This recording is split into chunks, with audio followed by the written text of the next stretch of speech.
Hello बच्चों, आप सभी का स्वागत है हमारे यूट्यूब चैनल में। जैसा कि हम लोग क्लास 12 फिजिक्स पढ़ रहे थे, पिछली क्लास में जहाँ तक हम लोगों ने पढ़ा था उसी के आगे आइए आज हम लोग स्टार्ट करते हैं। आप जो लोग हमारे चैनल से जुड़े हैं, जो लोग हमारे वीडियो को देखते हैं, जिन लोगों को हमारी फिजिक्स समझ में आती है, वो वीडियो को लाइक शेयर सब्सक्राइब ज़रूर किया करें। बच्चों आइए तो हम बात करते हैं। आज हम बात करेंगे टॉपिक बारे में निरंतर आवेश वितरण के बारे में बात करेंगे। कंटिन्यूअस डिस्ट्रीब्यूशन चार्ज के बारे में बात करेंगे। आज हमारा टॉपिक है, तो यहाँ पे हम बात करेंगे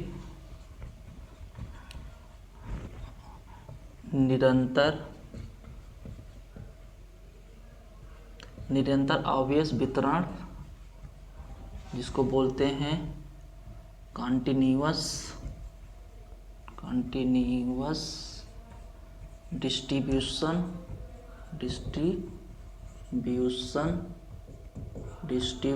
चार्ज। ठीक है, इसको इंग्लिश में बोलते हैं कंटिन्यूअस डिस्ट्रीब्यूशन चार्ज बोलते हैं। निरंतर आवेश वितरण का मतलब पहले हम समझ लेते हैं ये क्या होता है। निरंतर आवेश जो वितरण होता है, जब हम किसी पिंड पर समान रूप से हम आवेश देते हैं, जब किसी पिंड पर हम क्या करते हैं, आवेश देते हैं, तो वो समान रूप में उस पिंड पर वितरित हो जाता है, उस पर समान रूप से बढ़ जाता है, तो इसे ही हम लोग निरंतर आवेश वितरण कहते हैं। समझ में आया?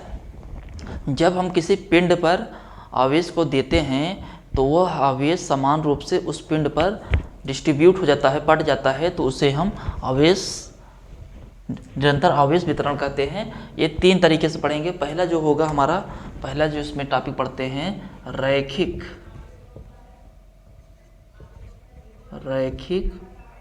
आवेश वितरण, जिसको बोलते हैं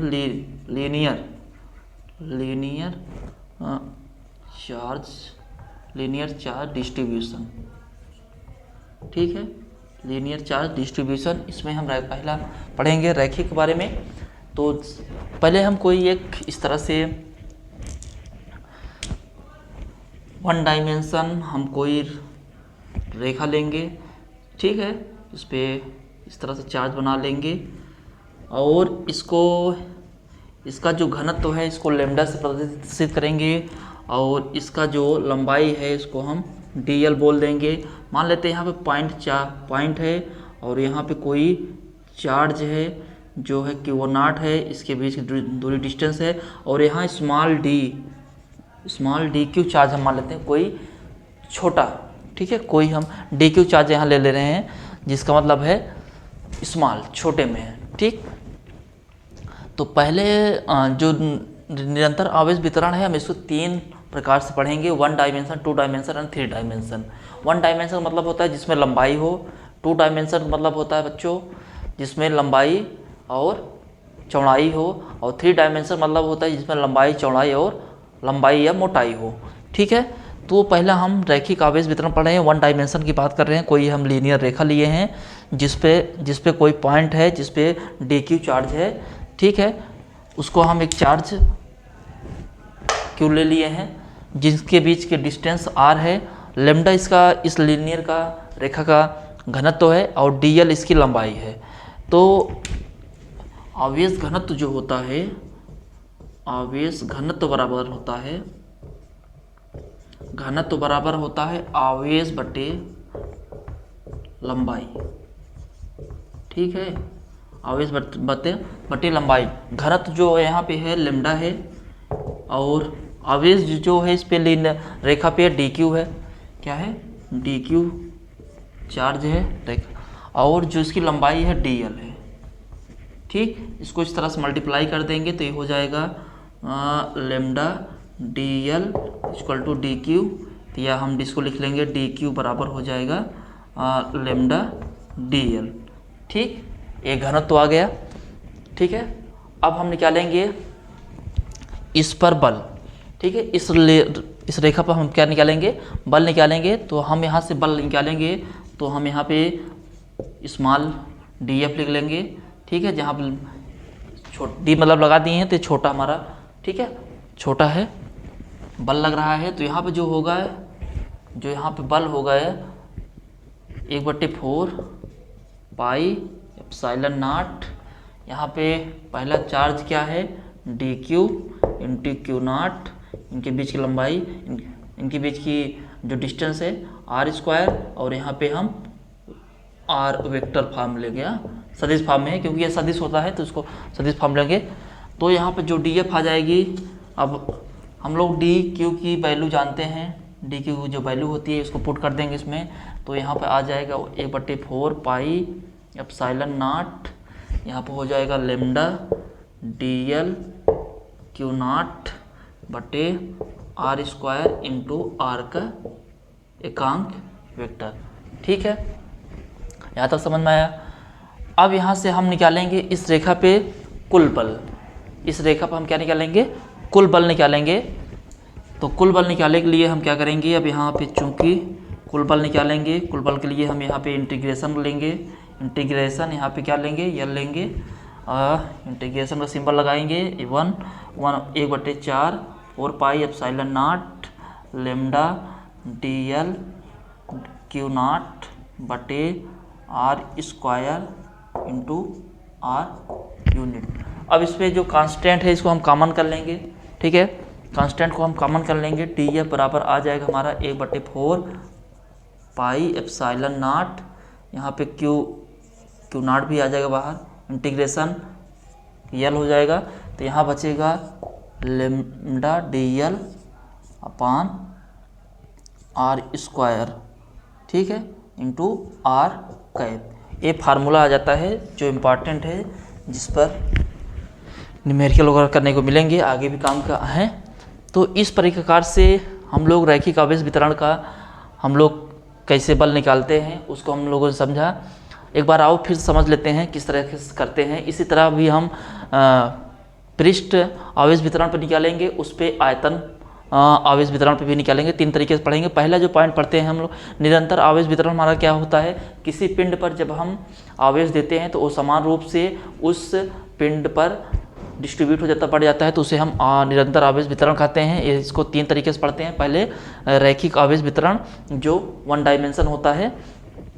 तो एक हम कोई रेखा ले लिए हैं जिसकी लंबाई dl है, ठीक है। इस रेखा पे जो स्मॉल डी क्यू एक आवेश है, ठीक, और दूसरे आवेश को यहाँ से क्यू नॉट मान लेते हैं, उनकी बीच की लंबाई r है, और लेमडा इसका इस लंबाई का घनत्व है। हम जानते हैं घनत्व बराबर होता है, घनत्व बराबर आवेश बटे लंबाई, ये फार्मूला होता है, इसको आप लोग नोट कर लीजिएगा। लेमडा को घनत्व को लेमडा से निरूपित करते हैं, ठीक। तो आवेश डी क्यू है यहाँ पे और लंबाई dl है। तो इस तरह प्रकार से डी क्यू का हम लोग वैल्यू निकाल लिए। उस पर हम लोग फिर हम लोग को इस आवेश पे हम लोग को चार्ज निकालना था, बल निकालना था। तो हम लोग यहाँ पे बल निकालें डी एफ इक्वल टू, क्योंकि यहाँ पे जो चार्ज है स्मॉल है तो इसलिए इस पर जो बल लगेगा स्मॉल ही बल लगेगा। तो यहाँ पे डी एफ लिए हैं, D F equal to 1/4 4 pi epsilon naught D Q पहला चार्ज, दूसरा वाला डी क्यू नॉट, फिर r² इंटू आर कैप एकांक वेक्टर।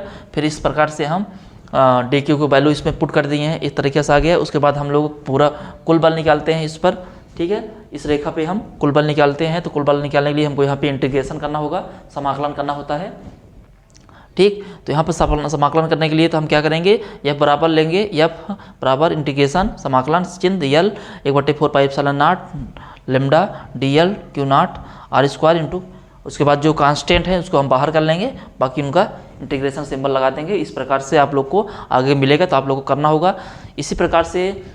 अब हम बात करेंगे दूसरा वाला जो पढ़ता है पृष्ठ आवेश वितरण के बारे में पृष्ठ आवेश वितरण के बारे में इसी प्रकार से हम लोग बात करते हैं। तो इसको आप लोग नोट कर लीजिए, समझ में आया होगा। तो आगे हम इसको इरेज करते हैं। अब यहाँ पे हम दूसरा बात करेंगे, इसी प्रकार से हम दूसरा पॉइंट के बात करेंगे। तो पहले हम लोग यहाँ से फिर, इसमें कुछ नहीं है, आप लोग थोड़ा सा कंसेप्ट आप लोग क्लियर कर लीजिएगा, बाकी अब ये काम का है। अब दूसरा वाला पॉइंट जो होता है क्या लेंगे,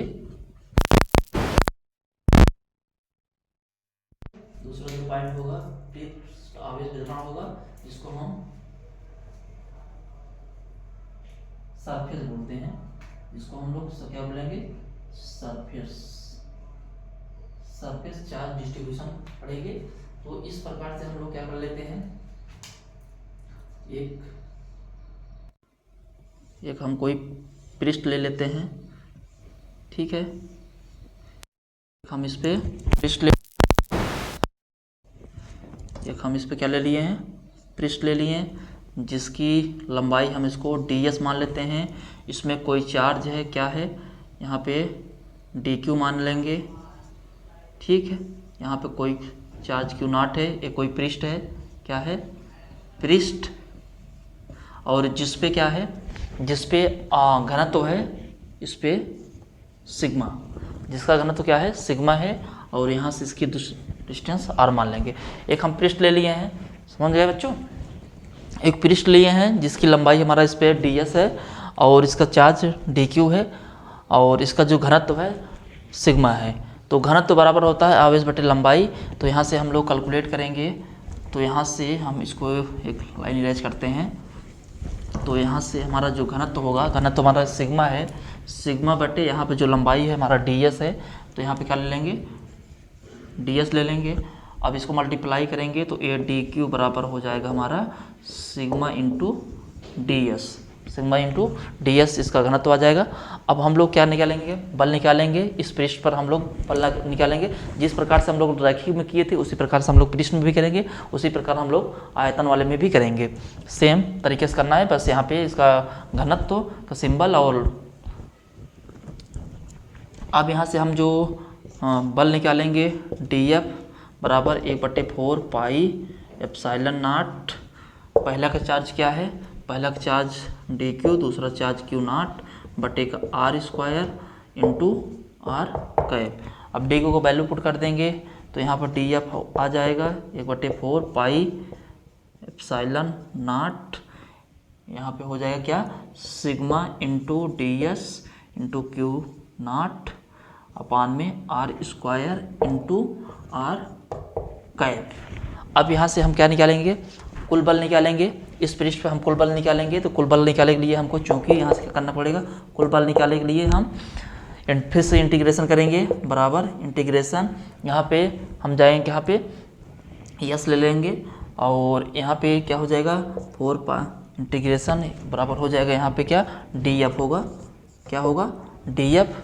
तो dF जो हो जाएगी तो यहाँ पर F जो बल निकालेंगे, यहाँ पर हो जाएगा integration yes 1/4 pi epsilon not, यहाँ पे सिग्मा डी यस Q0 बटे r square into r cap. उसके बाद जो हमारा कांस्टेंट है उसको हम कॉमन कर लेंगे, तो यहाँ से हमारा आ जाएगा 1/4 पाई एप्सिलॉन नॉट, यहाँ से Q0 भी आ जाएगा, फिर यस हो जाएगा, फिर यहाँ पर हो जाएगा सिग्मा ds बटे r square into r cap. ठीक, इस तरीके से इसको कैलकुलेट करते हैं। सेम तरीके से करना है, जिस तरह से हम लोग रैखिक में किए थे उसी प्रकार से हम पृष्ठ में भी करते हैं। ठीक है, तो इसमें कुछ नहीं करना था।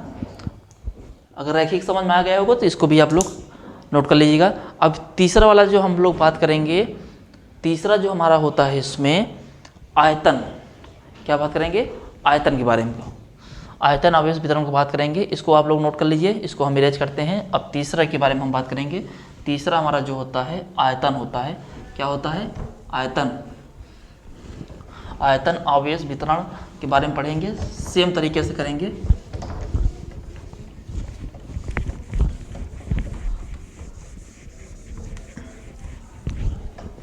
तो सेम तरीके से आप बात करेंगे यहाँ पे।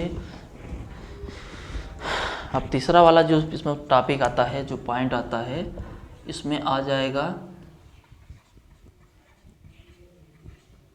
आयतन आवेश वितरण। ठीक है, आयतन आवेश वितरण। तो आयतन में हम लोग क्या करेंगे, इस तरह से एक सिंबल बनाएंगे,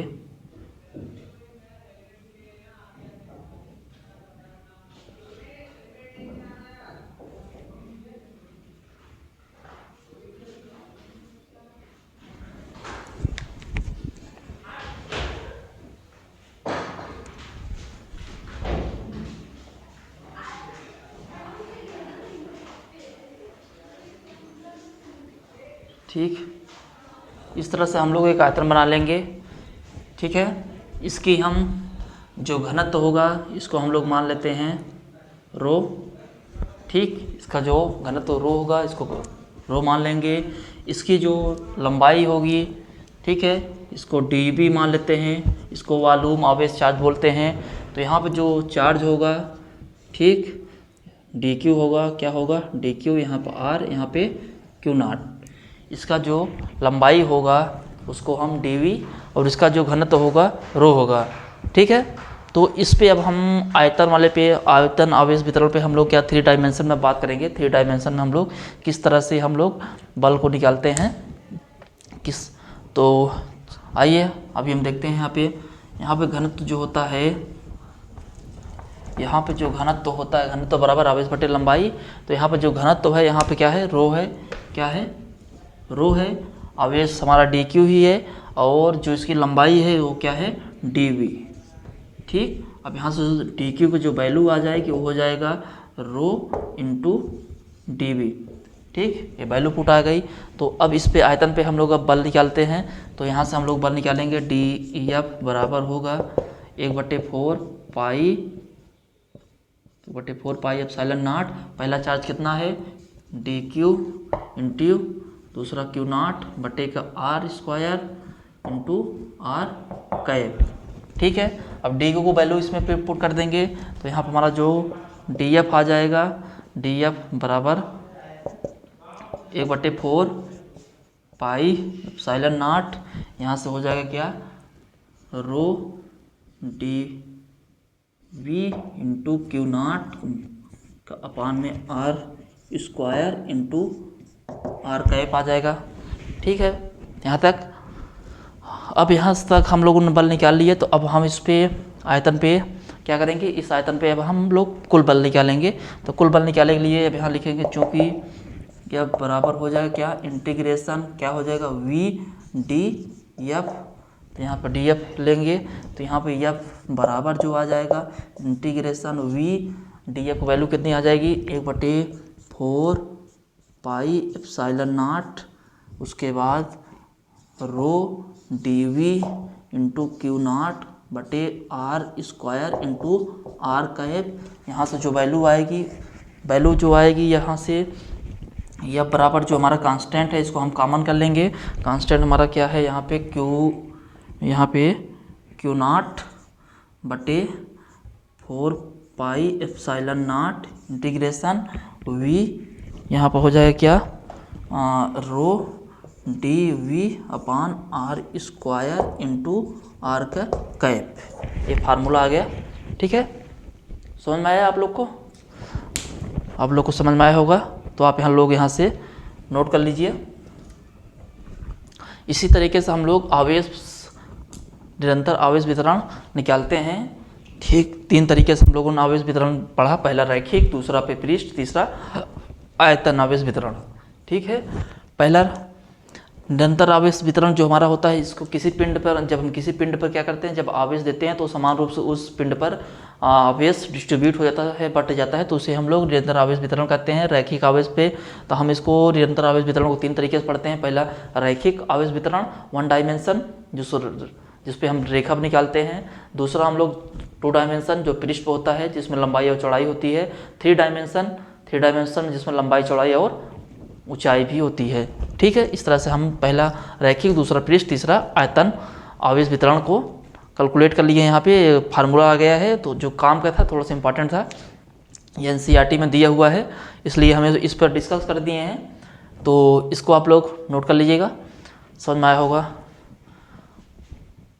चलते हैं बच्चों, अब इसके आगे टॉपिक इसको हम इरेज करते हैं। जो अब अगला टॉपिक है उसके बारे में हम बात करेंगे। ठीक है, तो चलो अब इसके बारे में हम अगला टॉपिक की बात करते हैं। इसको हम इरेज कर रहे हैं।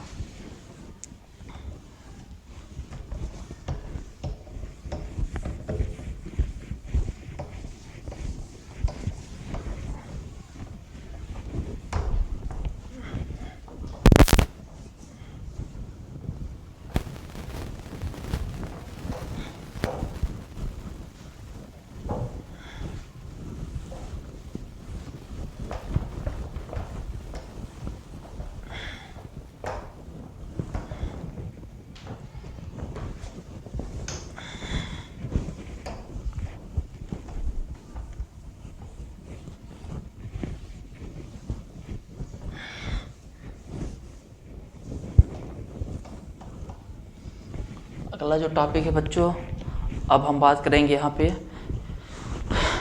अब अगला टॉपिक है हमारा वैद्युत द्विध्रुव। ठीक है, वैद्युत द्विध्रुव इलेक्ट्रिक डाइपोल जिसको बोलते हैं। अगला हेडिंग बना लीजिएगा वैद्युत द्विध्रुव। वैद्युत द्विध्रुव जिसको हम लोग बोलते हैं इलेक्ट्रिक डाइपोल। ठीक है, इलेक्ट्रिक डाइपोल जिसको बोलते हैं वैद्युत द्विध्रुव। वैद्युत द्विध्रुव समझते हैं, वैद्युत द्विध्रुव क्या क्या होता है। देखो, वैद्युत द्विध्रुव होता है यह एक निकाय होता है, एक सिस्टम होता है जिसपे क्या होता है, 2 पॉइंट चार्ज होंगे, जिसपे चार्ज क्या होंगे, समान होंगे, जिसपे पॉइंट समान हों, जिसपे जो आवेश होंगे समान रूप से होंगे, लेकिन एक दूसरे क्या होंगे, विपरीत होंगे। क्या होंगे, विपरीत। इस पे प्लस होगा तो इस पे माइनस होगा। इनके बीच जो लंबाई होगी उसको हम लोग मान लेते हैं 2a। ठीक है, इनके जो बीच की जो लंबाई होगी क्या होगी, 2a। यहाँ से हम बीच में एक पॉइंट बना लेते हैं। ठीक है, जो आवेश होगा कैसा होगा, समान होगा। आवेश समान होगा, लेकिन जो इनकी प्रकृति होगी कैसी होगी, विपरीत होगी। प्रकृति कैसी होगी,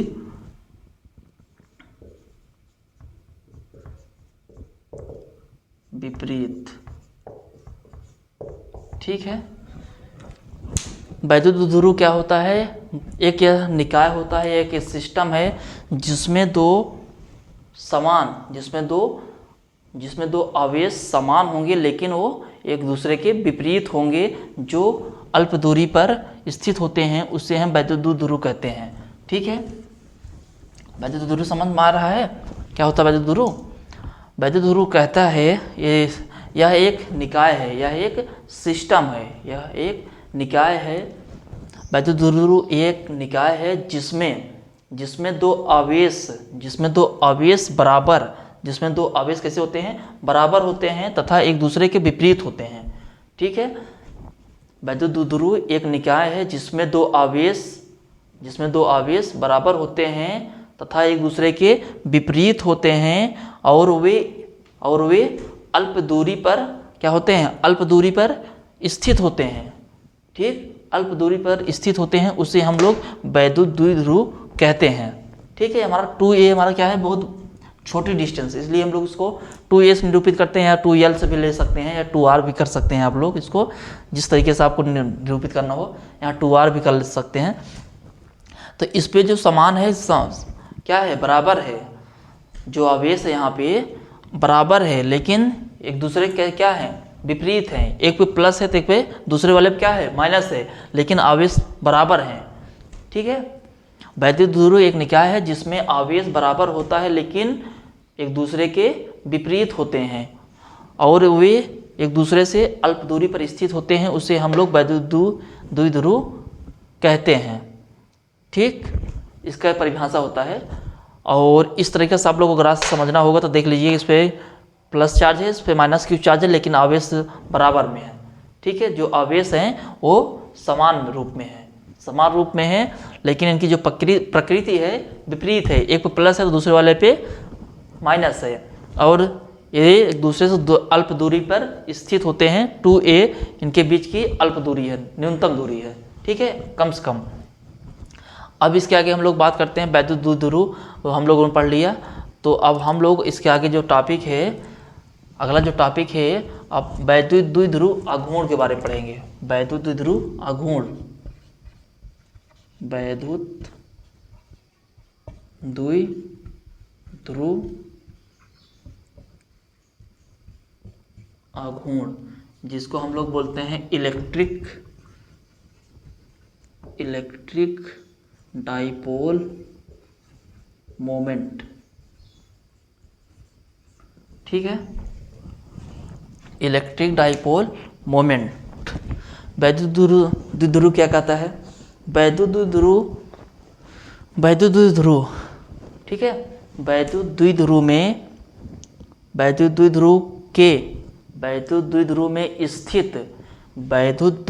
में स्थित जो आवेश होते हैं, उसके किसी एक आवेश का परिमाण उसके किसी एक आवेश का परिमाण तथा उनके बीच की दूरी के गुणनफल के बराबर होता है।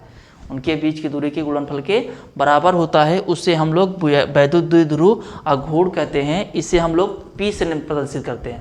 कैसे? P से। इसका जो फार्मूला आता है P बराबर हो जाता है किसी एक आवेश का परिमाण, किसी एक मतलब इसको हम मान लेते हैं Q, ठीक है, और इनके बीच की जो डिस्टेंस है क्या है? 2a है या 2r ले सकते हैं, यही होती है। ठीक, वैद्युत द्विध्रुव जो होता है ये कहता है वैद्युत द्विध्रुव आघूर्ण जो कहता है, क्या कहता है? इसकी परिभाषा क्या बनती है? वैद्युत द्विध्रुव के किसी एक आवेश का मान, वैद्युत द्विध्रुव के किसी एक आवेश का परिमाण तथा उनके बीच के दूरी के गुणनफल के गुणनफल के बराबर होता है, जिसे हम लोग वैद्युत द्विध्रुव आघूर्ण कहते हैं। इसे हम लोग P से प्रदर्शित करते हैं। P बराबर हो जाता है Q इंटू 2a, ठीक है, जो न्यूनतम दूरी है, 2 या r भी बोल सकते हैं, ये परिभाषा होती है। वैद्युत द्विध्रुव की जो दिशा होती है, जिसकी जो दिशा होती है वो कैसी होगी? नेगेटिव से पॉजिटिव की ओर, ठीक है।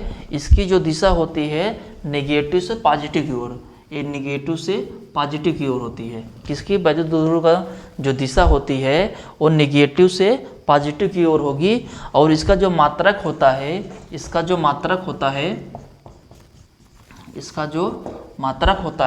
वो होता है Q को हम लोग कूलाम इंटू लंबाई क्या? दूरी की जो होता है मीटर, ठीक। इसका जो मात्रक बनेगा कूलाम इंटू मीटर होती है। और यह है सदिश राशि मानी जाती है। कैसी राशि मानी जाती है? या सदिश होती है, या सदिश राशि मानी जाती है। कैसी मानी जाती है? सदिश राशि मानी जाती है, ठीक है। यहाँ तक समझ नहीं आया होगा तो एक बार हम फिर से बता देते हैं आप लोग को। क्या है वैद्युत द्विध्रुव? वैद्युत द्विध्रुव क्या है? पहले एक बार इसको समझते हैं, फिर वैद्युत द्विध्रुव के आघूर्ण के बारे में पढ़ेंगे। पहले वैद्युत द्विध्रुव जो हमारा होता है, यह एक क्या होता है? सिस्टम होता है, एक निकाय होता है, ठीक है। यह एक निकाय है जिसमें दो बराबर आवेश होते हैं तथा एक दूसरे के विपरीत होते हैं, ठीक है। एक सिस्टम होता है जिसमें दो आवेश बराबर हैं लेकिन एक दूसरे के विपरीत है, एक पे प्लस है तो दूसरे वाले पे माइनस है, और वे एक दूसरे से अल्प दूरी पर स्थित होते हैं। उससे हम लोग वैद्युत द्विध्रुव आघूर्ण कहते हैं। देखो ये सिस्टम हो गया, तो पहला वाला आवेश Q1 है, दूसरा वाला भी Q2 है, लेकिन इस पर प्लस है, उस पर माइनस है, और इनके बीच जो दूरी है वो 2a है, ठीक है। 2a है जो अल्प दूरी होती है, न्यूनतम दूरी होती है। अब वैद्युत द्विध्रुव आघूर्ण क्या होता है? तो वैद्युत द्विध्रुव की जो परिभाषा बनती है वो कहता है वैद्युत द्विध्रुव के किसी एक आवेश का परिमाण तथा उनके बीच की दूरी के बराबर होता है, ठीक है। वैद्युत द्विध्रुव आघूर्ण क्या कहता है? वैद्युत द्विध्रुव के किसी एक आवेश का मान तथा उनके बीच की दूरी के गुणनफल के बराबर होता है, ठीक है। इनके गुणनफल के बराबर होता है। इसे हम लोग P से प्रदर्शित करते हैं। इसका जो मात्रक होता है कूलाम मीटर होता है। यह एक सदिश राशि होती है और इसकी जो दिशा होती है वो निगेटिव से पॉजिटिव की ओर होती है। समझ में आया इतना? तो आज बच्चों, आज की क्लास में बस इतना ही बात करेंगे। अब कल की क्लास में हम लोग जो पढ़ेंगे वैद्युत द्विध्रुव का एक डेरिवेशन है, ठीक है। डेरिवेशन के बारे में बात करेंगे जो 100% मतलब बहुत इम्पॉर्टेंट है, वेरी इम्पॉर्टेंट इसको बोल सकते हैं। यहाँ इस टॉपिक से क्वेश्चन तो आना ही है, कुछ न कुछ आप लोग से पूछा ही जाएगा। तो इसको आप लोग ध्यान से लिखिएगा, पढ़िएगा इसको, वैद्युत द्विध्रुव आघूर्ण के बारे में भी, ठीक है। ज़्यादा कुछ नहीं है, छोटा सा है, लेकिन इसके डेरिवेशन जो कल हम लोग करेंगे, ठीक है, जो इसका कल डेरिवेशन करेंगे बहुत इंपॉर्टेंट है। वहाँ से आप लोग मान चलिए कि क्वेश्चन आना ही आना है। बोर्ड एग्जाम में भी लगभग 1 या 2 नंबर या 4 नंबर 5 नंबर से भी आ सकता है। दूसरा चीज़ कंपटीशन एग्जाम में भी आप लोग को यहाँ से क्वेश्चन वगैरह भी मिलेंगे करने को, ठीक है बच्चों। तो इसको आप लोग नोट कर लीजिएगा, आप लोग को समझ में आया होगा। ठीक, अब आज की क्लास को यहीं पे हम ख़त्म करते हैं। कल मिलेंगे, इसी पे हम एक डेरिवेशन करेंगे जो बहुत इम्पॉर्टेंट है। ठीक है, उसके बाद में आगे टॉपिक की बात करेंगे। जो लोग हमारा वीडियो देखते हैं वो लोग हमारे चैनल को लाइक, सब्सक्राइब और शेयर जरूर करिएगा बच्चों। मिलते हैं अगले वीडियो में।